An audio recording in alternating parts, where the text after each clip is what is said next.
Well, welcome everybody. It is so good to see you. A shepherd is never happier than when he is with his flock, and it is absolutely wonderful to resume that long road back to resuming some sense of normalcy. So whether you're joining us online, we're so glad that you're with us. For those joining in person, it is so great to see you, and we just got a great time prepared for you today. Now, I will say this, it's going to be a shorter than usual sermon. Here's why. I have a ribeye steak waiting for me at home when church gets out today, okay? It's Father's Day. My wife's going to do it in the cast iron skillet. You know, the kids are responsible before, but we don't want them to become burn victims. And so my wife's going to help them with that, and I just can't wait. So welcome to the shortest sermon I've ever preached. Here we go. Today we're in week 4 of our current teaching series, The Pursuit of Fulfillment. It's a systematic study through the Old Testament book of Ecclesiastes. Today, we're in chapter 2, and what we're going to see very clearly woven all throughout the text is the theme of frustration. Can we all say that out loud on the count of 3? 1, 2, 3. Whether you're here in person or at home, join me in saying 1, 2, 3, frustration. Frustration, that's our theme today. You know, when I think of frustration, I think of my poor, dear, wonderful wife, okay? I just feel so bad for my wife. For 8 years now, we've been kind of like thinking through how to go ahead and change up this flower bed that's on the side of our house. We kind of inherited it from the previous homeowners, and they just kind of randomly scattered seeds and stuff flies up everywhere. It is absolute chaos. And my wife and I, we've been like, we're going to get to this. Well, my wife was like, 2020 is the year. We're going to do it. This is going to be the time, and it's finally going to get done. So she started pulling weeds out in March and April. She started painstakingly pulling up every single flower in the bed, and there was a lot of them. She spent May fertilizing the soil, and by June, everything was growing in this lovely, lovely way. I mean, like, the tall flowers were in the back, the shorter ones were in the front. She got these new yellow ones to add just the right color that was lacking. Everything looked great. The new flowers accentuated the beauty of the old ones, and we were just like, we don't have a green thumb, okay? Our thumb is not green, okay? And this came out beautiful. But sadly, it wasn't to be. You see, our 4-year-old Jonathan had been watching Mom do all that digging over all those months. And he must have thought that it looked fun, because when Mom wasn't looking, he grabbed the hand trowel that she had been using, and he did what Mom did, dug everything back up. To say my wife was frustrated is the understatement of the century. It was literally 8 years in the making, and it was all for nothing. Now, my heart definitely goes out to my wife. She was frustrated, but listen, her frustration was nothing on par with Solomon's frustration in our text today, which is Ecclesiastes chapter 2, okay? He's not just like a little bit frustrated, he's a lot frustrated. Whereas my wife kind of spent several months, and it turned out to all be for nothing, Solomon spent some 20 years of his life on a search for happiness apart from God, and his expedition proved to be a bust. So he is just frustrating. If you're joining us for the very first time today, what you need to know is this. Solomon, after his father David, became king over the nation of Israel. For the first 20 years of his reign, Solomon faithfully served the Lord. But then for the next 20 years, Solomon backslid. He turned away from God.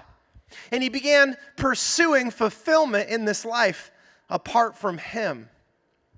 Solomon looked everywhere that he could. And after 20 years, Solomon's investigated every single thing that he thought could provide him with the lasting fulfillment that he had been looking for apart from God. But now, when we come to chapter 2, he is coming to the realization that in all his searching, he has not found what he's looking for. In the end, it was all for nothing. So he's frustrated. And in Ecclesiastes chapter 2, he shares his frustration via 4 poignant questions, each of which we're going to look at as we study our way through chapter 2.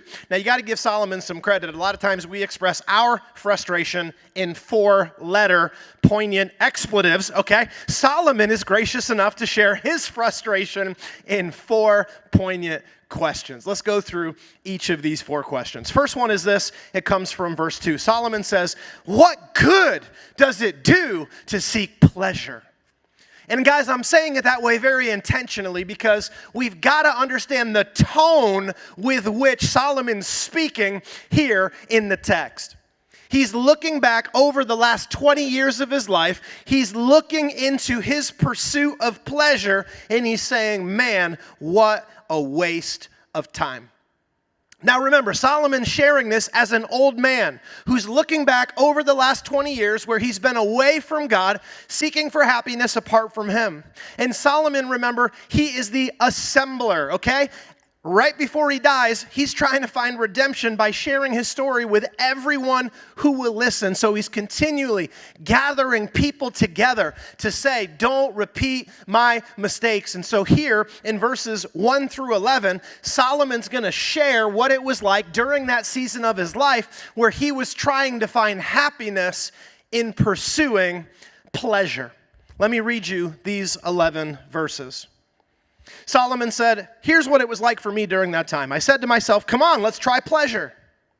Let's look for the good things in life. In other words, let's live it up. But I found that this too was meaningless. So I said, laughter's silly, and what good does it do to seek pleasure? After much thought, I decided to cheer myself with wine. While still seeking wisdom, I clutched at foolishness, and in this way I tried to experience the only happiness that most people find during their brief life in this world. I also tried to find meaning by building huge homes for myself and by planting beautiful vineyards. I made gardens and parks, filling them with all kinds of fruit trees. I built reservoirs to collect water and irrigate my many flourishing groves. I bought servants, both men and women, and others were born into my household. I also owned huge herds of flocks, herds and flocks, more than any of the kings who had lived in Jerusalem before me. I collected great sums of silver and gold, the treasure of many kings and provinces. I hired wonderful singers, both men and women, and had many beautiful concubines. I had everything a man could desire. So I became greater than all who had lived in Jerusalem before me, and my wisdom never failed me. Anything that I wanted, I would take. I denied myself no pleasure. I even found great pleasure in hard work, a reward for all my labors. But as I looked at everything I had worked so hard to accomplish, it was all so meaningless, like chasing the wind. I no more could reach out and grab happiness than you can reach out and grab the wind. There was nothing really worthwhile anywhere. And he's frustrated. For some 20 years, Solomon has pursued lasting happiness by indulging his senses. His eyes, his ears, his tongue, his nose, and his skin. His eyes looked on the beautiful, magnificent homes that he had built, as well as the precious treasures that he had filled those homes with. His ears had listened to the beautiful music by his singers and his musicians. His tongue had tasted the choicest food from his flocks and his herds, as well as the finest wines from his many flourishing vineyards. His nose smelled the lovely flowers in the gardens, the lush gardens that bloomed around his homes. And finally, his skin felt the embrace of many a beautiful woman. But when it was all said and done, Solomon says, it was fun to pursue these things. Pursuing the acquisition of these things, I had a great time. But as soon as I had the things that I was pursuing, as soon as I built the huge home, as soon as I had all the great possessions, as soon as my salary got to a certain level, which for him was 25 tons of gold per year, once I got it, I was bored with it all. You know, guys, I'm reading this book right now. It's called The Last Castle by Denise Kiernan. And it's the story of Biltmore, the Biltmore estate in Asheville, North Carolina. The largest private residence in the entire United States. Can't wait to go there someday. I've been to all the other Vanderbilt homes, but I haven't been to that one yet. Can't wait to go. But here's the deal. I have found it so fascinating in this book to see the parallels between George Washington Vanderbilt and Solomon, who lived 3,000 years before George. It's the same story, just 3,000 years separated. This dude built the Biltmore. It's a house that's over 175,000 square feet. Like, how many of you think if I just built a home like that, I would never leave it, right? He had 125,000 acres to explore and to do hunting and all this kind of stuff. How many of you, I would never, ever leave a home like that if I had it. That's how I feel. That's probably how you feel. But do you know what history shows us? Both through Solomon's life and through George's life, that's actually not the case at all. George no sooner finished it after years of building than he was bored with it. He took off for a trip to India to go see the Taj Mahal. Something that was, maybe even more magnificent than what he had built. He took a friend with him. He didn't want to go alone. So he took a friend with him. In the friend's correspondence to his mom, we have record of that in history. And this dude said, I'm having a great time. George seems bored. He's got everything in the whole world. He's got unlimited funds. George's friend did not have the means that George had. And George's friend's writing to his mother, go, George is bored. I'm having the best time of my life. In other words, Vanderbilt discovered what Solomon discovered. The acquisition, pursuing these things, pursuing the acquisition of these things, it's a grand time. But as soon as you get them, you discover that they've overpromised and under-delivered. And so Solomon says, in utter frustration, what good does it do to seek pleasure? Now, though it's written in question form, Solomon's actually making a statement. What he's saying is, what a big, colossal waste of time this was. I did not find what I was looking for in pleasure. Solomon is pursuing something that's lasting.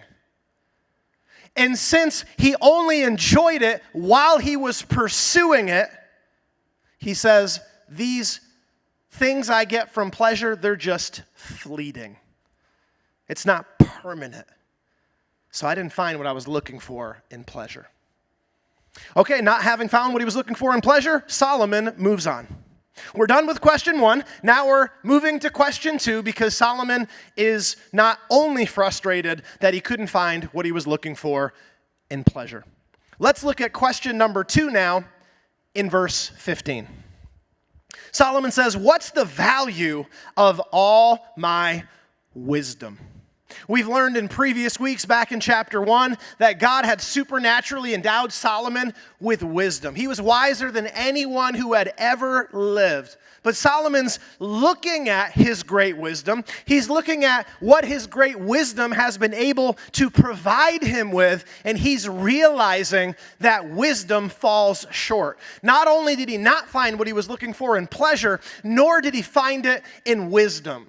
And now, in verses 12 to 17, the next part of our text today, Solomon's going to complain about the shortcomings of wisdom, just as he's previously complained about the shortcomings of pleasure. Take a look with me in verses 12 to 17. Let me read it to you. Solomon says, so I decided to compare wisdom with foolishness and madness, for who can do this better than I, the king? I thought to myself, well, wisdom's definitely better than foolishness, just as light is better than darkness. For the wise can see where they're going, but fools walk in the dark. So Solomon says there's absolutely a benefit to being wise over and above being a fool. But now he says this word, yet. Everybody say yet. Yet. So here's the rub. Here's what's bothering him. Though it's better to be wise than a fool, he says, but here's what is just making me so frustrated. Yet I saw that the wise and the foolish share the same fate.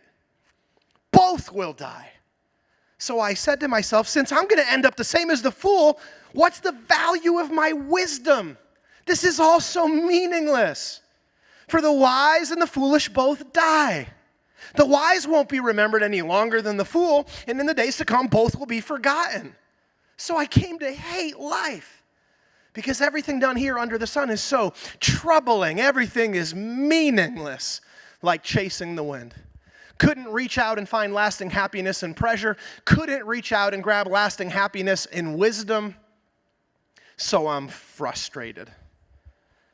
What Solomon's painting here is a picture of a world in which God doesn't exist. We cannot forget ever, as we're reading through the book of Ecclesiastes, that this is the perspective with which Solomon is writing from. He's writing from the perspective of a world where God doesn't exist. And what he's complaining about is this: in a world where God doesn't exist, there's no justice.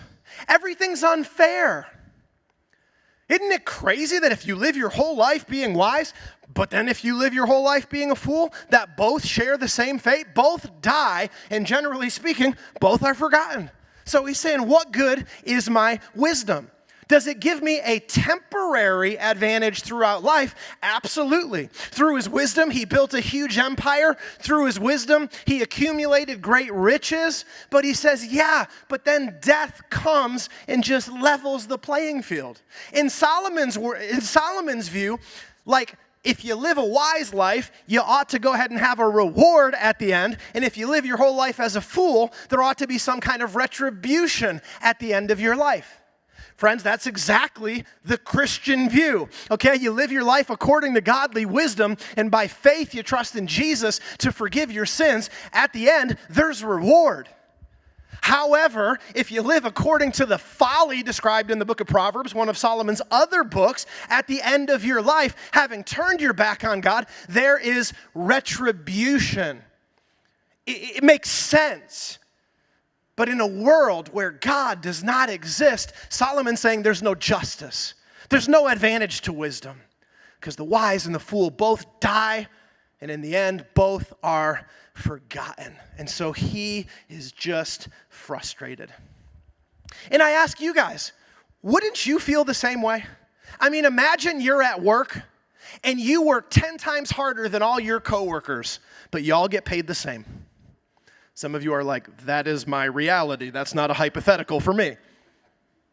Imagine if we had the Olympics instead of them being canceled. And imagine you were one of the runners in one of the races and you came in first.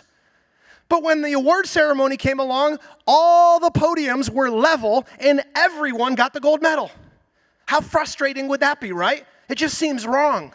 I worked harder. I ran faster. We all get the same? That's crazy. That kind of reminds me of the time I was a waiter in my younger years, okay? And at one of the restaurants I worked at, they were talking about pooling the tips and then dividing them equally at the end of the night. And I thought, are you crazy? Are you crazy? I work 10 times harder than any of you, and then at the end of the shift, we're going to take our tips and just divide them equally? And you, who's been slacking off in the back, not doing anything, is going to get the same reward as me? How unjust, how unfair. It's not right.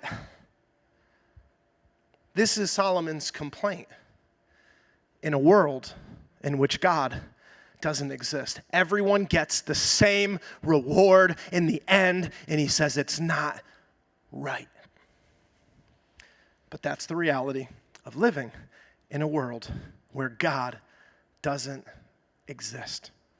It's cruel, it's unfair, it's unjust. All right, let's move on now to our third question, because Solomon is not done venting. His third question is found in verse 20. Let's take a look at that. In verse 20, Solomon says this: what's the value of all my hard work? And friends, if I could, might I suggest that here in this question, Solomon's frustration has reached a roaring boil. This just bleeds through in the text, and you'll see that for yourself as I read it to you. On his journey to find lasting happiness in life apart from God, first Solomon looks in pleasure, didn't find what he was looking for. So then he turned to wisdom, didn't find what he was looking for there. And now he turns to hard work to see if he can find what he's looking for there. Now, have you ever heard of someone who just buries him or herself in their work? Well, that's the modern day equivalent of Solomon. People who are like, I know where I'll find happiness. I'll bury myself in my work. I'll go in early. I'll stay late. I'll work on the weekends. I'll come home from work, take a short break, go right back to work, and just bury themselves in their work. They're looking for something in work that work doesn't have the ability to provide them, and that's Solomon. He searched in work. And in verses 18 to 23, he tells his audience, and by extension us, what it was like looking for happiness in work. Let me read this to you. Solomon says, I came to hate all my hard work here on earth, for I must leave it to others, everything I've earned. And who can tell whether my successors will be wise or foolish? Yet, they're going to control everything that I've gained by all my skill and hard work under the sun. How meaningless. So he says, so I just gave up in despair, questioning the value of all my hard work in this world. Now, real quick, have you ever kind of like shared a frustration and you kind of finished what you're saying, but then as soon as you hit the pause button, you just go, now wait a minute, I'm actually not done. Let me tell you something else. That's what's happening here. Solomon has finished his thought by verse 20. But in verse 21, he just gets himself going all over again. It's as if he's saying, now let me tell you something else. This is so frustrating. Some people work wisely with knowledge and skill, and then they must leave the fruit of their efforts to someone who hasn't even worked for it. How meaningless. What a tragedy. And let me tell you something else. Verse 22. What do people get in this life for all their hard work and their anxiety? I'll tell you what they get. Their days of labor are filled with pain and grief. Even at night, their minds can't rest. It is all so meaningless. So you see what I'm saying about his frustration reaching a roaring boil in verses 18 to 23? Here's why he's frustrated. Listen close. Solomon has invested a huge chunk of his life in acquiring things. Houses, treasures, servants, gardens, orchards, vineyards, flocks, herds, singers, musicians, and many beautiful women. Yes, he collected those too. It's terrible, but that's what he did. But he realizes, when I die, none of the stuff that I've invested a huge chunk of my life acquiring can come with me.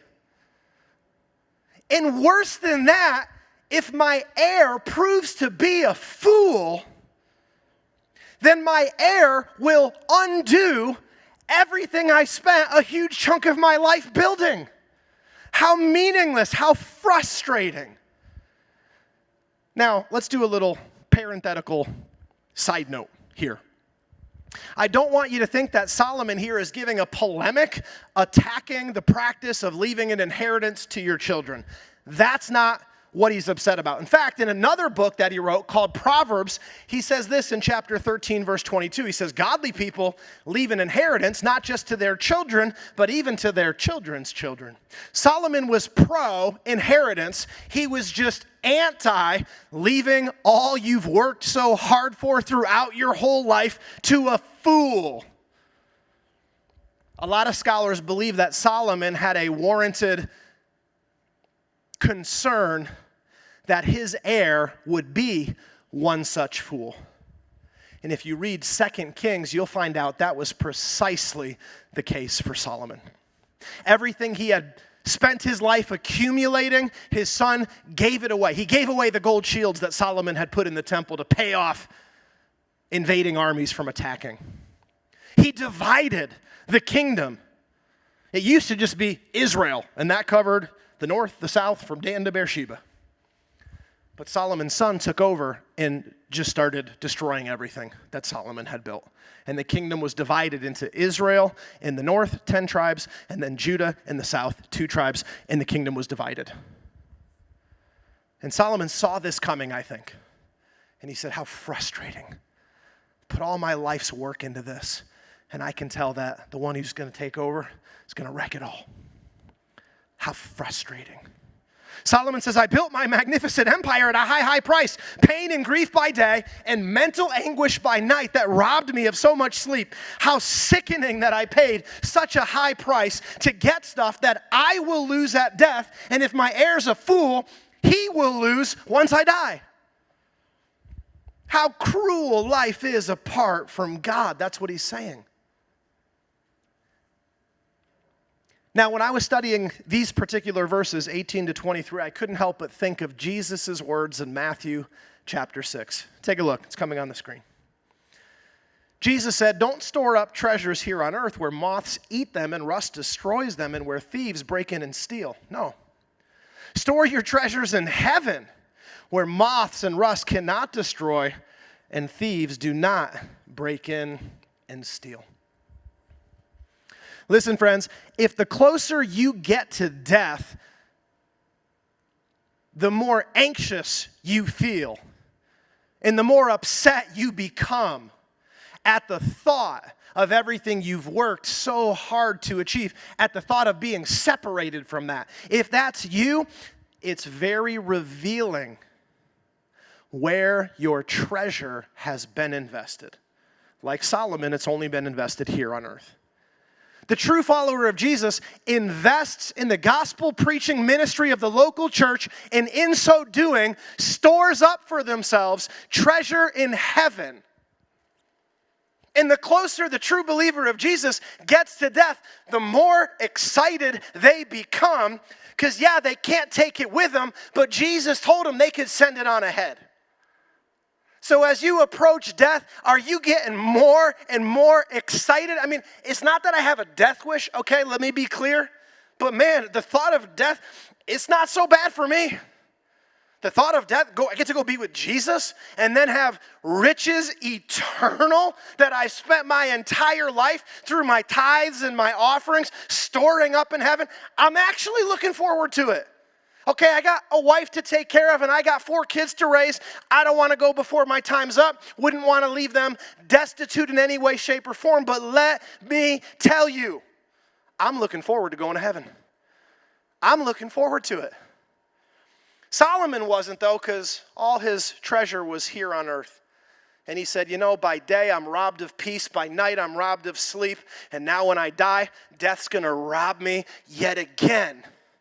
Because all my stuff, it ain't coming with me. And he's frustrated. Now let me sum up these first 3 questions very briefly, because when we move into our 4th question, we see a major transition. A transition in the content and a transition in the tone.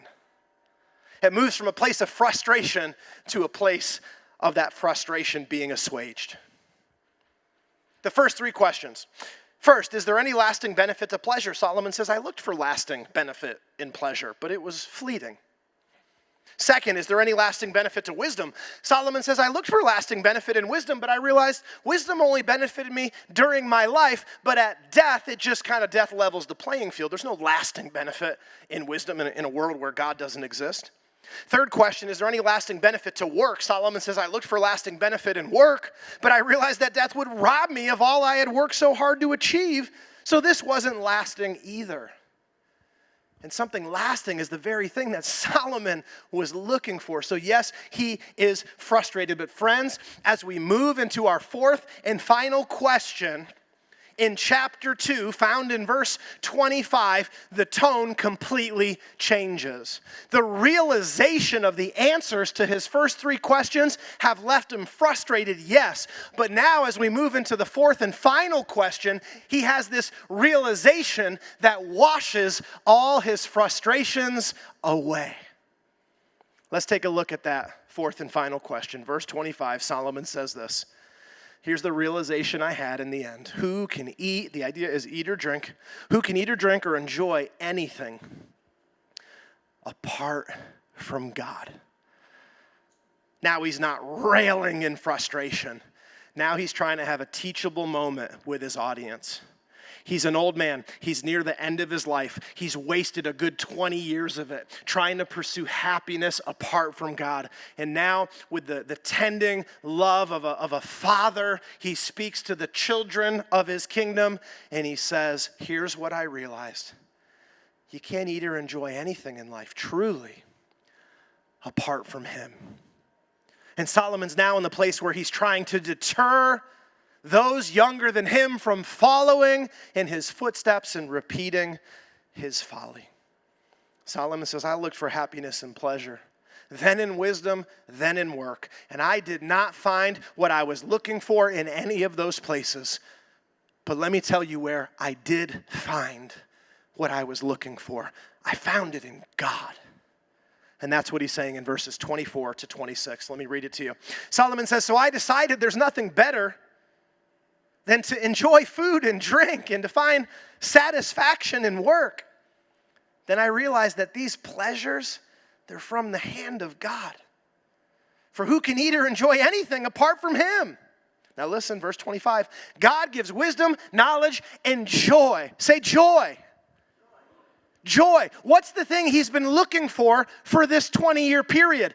Lasting joy, lasting happiness, lasting fulfillment. And Solomon says, I didn't find it in pleasure and wisdom or work, but I did find it in God.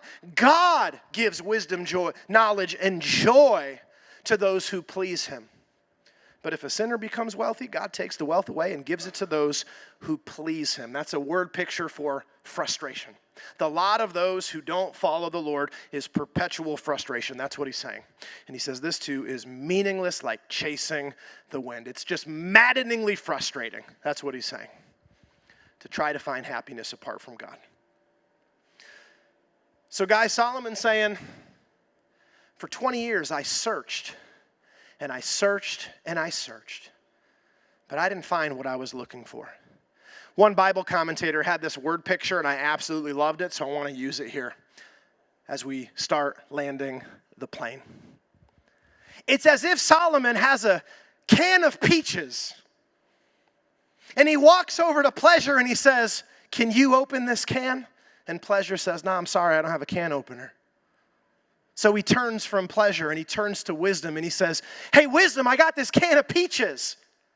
Do you have a can opener? I want to enjoy what's inside. But Wisdom says, I'm sorry, I don't have a can opener.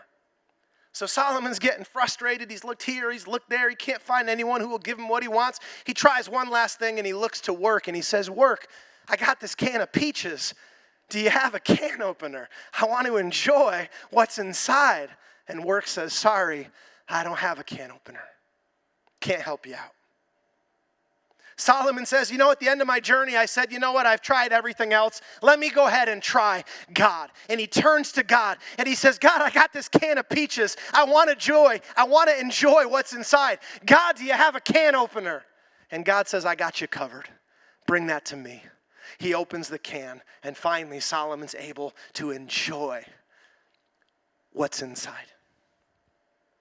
And Solomon's sharing everything that he shares in chapter 2 to try to deter an audience who's younger than him from repeating his folly. Solomon's saying, I don't want you to waste 20 years of your life like I did, or maybe even more. I know what you're looking for. He says it's God. It's a relationship with him. And you can save yourself a whole lot of grief and sorrow if just right from the start, you'll turn to him and be satisfied in him. Let me ask you kind of a strange question, but hey, if someone gave you a car, but then failed to give you the key to the car, could you enjoy the car? Now, I know you're probably, no, you can't. That's actually not true. You could enjoy looking at it. You could enjoy polishing it. You could enjoy detailing it. You could enjoy washing it. You could enjoy sitting in it. You could even invite a friend over and have someone sit next to you and enjoy a nice conversation in the car. You could stand next to it pretending in front of your neighbors that you had a key so that they could be envious of this beautiful vehicle that someone gave you. My question to you is this, but without the key, could you enjoy it fully? And I think the obvious answer to the question is no. To enjoy it fully, you need the key. Friends, God's the key. Solomon's not saying you can't enjoy life at all apart from God. He's just saying you can't enjoy life fully apart from God. Jesus in John chapter 10 said the devil comes to steal and kill and destroy, but I've come that you might have life and might have it more abundantly. There's this abundant life. There's like temporary fleeting pleasures, and then there's the lasting joy that comes with knowing that your soul is right before a holy God and that you're ready to one day face him when you die. In a world where God exists, there's not the inequity and injustice that Solomon's talking about. In the end, the righteous receive reward, the wicked receive retribution. God makes everything make sense. That doesn't mean we have all our questions answered, of course. There's many things, like the Apostle Paul says, now it's as if we see dimly through a mirror. Then on the other side of death, then we shall see clearly. So it's not that we have all the answers as followers of Jesus for those of us who are. But the Bible could not be more clear in teaching that what we're looking for, it's found in him. That's Solomon's testimony. It's also the testimony of so many who have come after him. God's the key to the car of life. And friends, the last thing I want to say today is that Jesus is the key to God. Therefore, there's one God and one mediator between God and man, the man Christ Jesus. He's the key to having peace with God. Friends, my challenge to you today, because it's Solomon's challenge through our text, is this: to trade in a life filled with despair and frustration for life and life more abundantly by entering into a relationship with God through God's Son, Jesus Christ. Would you bow your heads? Would you close your eyes? We're going to end our time together in prayer. And there's no pressure here. I'm not a salesman. There's no pressure here, but if today's the day that you want to get right with God, then I want to invite you to say something along these lines to God in your heart. Say, Heavenly Father, thank you so much that there are many common joys in life that you don't even have to be a believer to enjoy. But God, I recognize today that if I am looking to those things to make me happy, I will perpetually be disappointed and frustrated as Solomon was. God, I don't want to go down that path. I don't want to be the fool who has to learn the hard way. God, I pray that you'd give me the grace to learn a lesson from someone else's mistakes. God, help me to do that today. God, instead of spending decades of my life pursuing lasting happiness apart from you, I want to learn a lesson from Solomon. So God, today I want to enter into a relationship with you. I know I can only do that because of Jesus' death on the cross, his substitutionary death on the cross. God, I understand I can only enter into a relationship with you because Jesus died on that cross in my place for my sins. So God, I'm asking that you would count what Jesus did on the cross as payment in full for my sins. Because God, I want peace with you today. I want to enter into a relationship with you. And God, even now, I give you thanks for the joy that comes, the lasting, abiding joy that comes with knowing I've made my peace with you. And that comes with knowing my eternity in heaven is secure. God, I thank you for that joy. Help me to never look for it in anywhere else. And God, I pray this in Jesus' precious name. Amen. Amen. Love you guys. Good to have you back. Happy Father's Day to the dads. Have a great rest of your day. Thanks for listening to this podcast. To learn more about our church, visit newdaychurch.cc. If you've been blessed by what you've learned and would like to support our ministry, you can give a one-time or reoccurring gift online at newdaychurch.cc/giving.